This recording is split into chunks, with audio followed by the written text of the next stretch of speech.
So ఇప్పుడు మీ అంటే like హాస్పిటల్‌లో మీరు చూస్తుంటారు గదా! ఎక్కువ మేజర్‌గా ఏ స్టేజ్‌లో ఉన్నప్పుడు అడ్మిట్ అవుతూ ఉంటారు? యూజువల్లీ స్ట్రోక్ కొంచెం డిలే ప్రెజెంటేషనే ఉంటుంది. ఎందుకంటే సడన్‌గా ఇప్పటివరకు బానే ఉన్నాం. ఏదో సడన్‌గా సింప్టమ్ వచ్చింది. కొంచెం చూద్దాం తగ్గిపోతుందేమో అని చాలామంది వెయిట్ చేసి ఆ తర్వాత హాస్పిటల్‌కి రావడం జరుగుతుంది. సో అప్పటికి 4½ అవర్స్ గడిచిపోతుంటాయి. అయిపోతుంది. ఆ తర్వాత మనకి ట్రీట్మెంట్ అనేది ఉండదు. ఆ తర్వాత ఓన్లీ ప్రివెన్షన్ ఫ్యూచర్‌లో రాకుండా ఉండడానికి మాత్రమే మనం ట్రై చేయగలం. ఇది ఎందుకంటే ఇప్పుడు బేసికలీ హార్ట్ అటాక్ వచ్చిన వాళ్ళలో సివియర్ పెయిన్ ఉంటుంది. హ్మ్. హార్ట్‌కి బ్లడ్ సర్క్యులేషన్ జరగకపోతే హార్ట్ అటాక్ అంటాం. బ్రెయిన్‌కి బ్లడ్ సర్క్యులేషన్ జరగకపోతే బ్రెయిన్ బ్రెయిన్ స్ట్రోక్ స్ట్రోక్ అంటాం. అంటారు. 2 సింప్టమ్స్ మెకానిజం ఒకటే. బట్ చెస్ట్ పెయిన్ వాళ్ళు, హార్ట్ అటాక్ ఉన్న వాళ్ళు తొందరగా హాస్పిటల్‌కి వస్తారు. బికాస్ సివియర్ పెయిన్ అది తట్టుకోలేరు. పెయిన్ వల్ల వాళ్ళు తొందరగా హాస్పిటల్‌కి రావడం జరుగుతుంది. అదే బ్రెయిన్ స్ట్రోక్‌లో పెయిన్ అనేది ఉండదు. జస్ట్ నార్మల్ సడన్‌గా ఏదో సింప్టమ్ వచ్చింది, వీక్‌నెస్ ఉంది, చేయి లాగుతుంది, చేయి లేపలేకపోతున్నాం. సో చూద్దాం కొంచెం సేపు అని డిలే చేస్తుంటారు. So almost like window period దాటిన తర్వాతనే usually they will present. So అప్పుడు మనం థ్రోంబోలైటిక్స్ ఇవ్వలేము.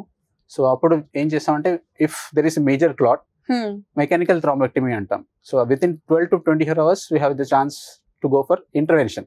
ఓకే. ఎక్కడైనా క్లాట్ ఉంది, ఆ క్లాట్ని రిమూవ్ చేయగలిగితే సో ఇంటర్వెన్షన్ ద్వారా థ్రాంబస్ని రిమూవ్ చేయడానికి ఛాన్సెస్ ఉంటాయి. ఓకే. సో ఇప్పుడు మీరు చెప్పారు కదా! హార్ట్ స్ట్రోక్ వచ్చినప్పుడు లైక్ ఆ పెయిన్ తెలుస్తది వాళ్ళకి. So True. సీపీఆర్ చేయడం గాని అలాంటివి మెజర్స్ తీసుకుంటారు. సో బ్రెయిన్ స్ట్రోక్ వచ్చినప్పుడు ఎలా గుర్తించాలి? ఇలాంటి ఏమైనా మెజర్స్ ఉన్నాయా? అప్పటిదప్పట్లో కొంచెం బెటర్ క్యూర్‌కి? నో. ఎందుకంటే ఇప్పుడు బ్లడ్ సర్క్యులేషన్ ఆగిపోయినా ఇదే సిమ్టమ్స్ వస్తాయి. బ్లీడింగ్ జరిగినా సేమ్ సిమ్టమ్స్ వస్తాయి. ఓకే. సో ఆ డిఫరెన్షియేట్ చేయడానికి సిటీ స్కాన్ ఇస్ నెసరీ. హ్మ్. ఎందుకంటే మనం బ్లడ్ క్లాట్ అయ్యింది అనుకోండి, ఈ బ్లడ్ థిన్నెస్ ఇస్తాం. బ్లడ్ పలచబడడానికి మెడికేషన్స్ ఇవ్వాల్సి వస్తుంది. అదే బ్లీడింగ్ అయింది అనుకోండి, ఇంకా ఈ మెడికేషన్స్ ఇస్తే ఇంకా బ్లీడింగ్ పెరిగే ఛాన్స్ ఉంటుంది. So okay. హాస్పిటల్కి వచ్చి న్యూరాలజిస్ట్ కానీ జనరల్ ఫిజిషియన్ కానీ చూసి వెంటనే దాన్ని స్ట్రోక్ లాగా గమనించి సిటీ స్కాన్ చేసుకునే వరకు మనకి కన్ఫర్మ్గా తెలియదు అది బ్లీడింగ్ వల్ల వచ్చిందా లేకపోతే క్లాట్ వల్ల వచ్చిందా. సో దానివల్ల దాంతో సిటీ స్కాన్ చేసుకొని మనం మెడికేషన్స్ ఇవ్వడం జరుగుతుంది. ఓకే. సో జనరల్‌గా ఈ బ్రెయిన్ స్ట్రోక్ వచ్చిన పేషెంట్స్‌లో లాంగ్ టర్మ్ కాంప్లికేషన్స్ ఏముంటాయండి? యా, ఇప్పుడు సిమ్టమ్స్ బాగా సివియర్గా ఉన్నాయి, వన్ సైడ్ పెరాలసిస్ ఉన్నాయి. So they may become bed ridden. So bed ridden వల్ల బెడ్ సోర్స్ రావడం, మూమెంట్స్ లేకపోవడం, వాళ్ళు సొంత పనులు చేసుకోలేకపోవడం, సమ్ టైమ్స్ కొందరికి స్వాలోయింగ్ డిఫికల్టీ ఉంటుంది, మింగలేకపోవడం.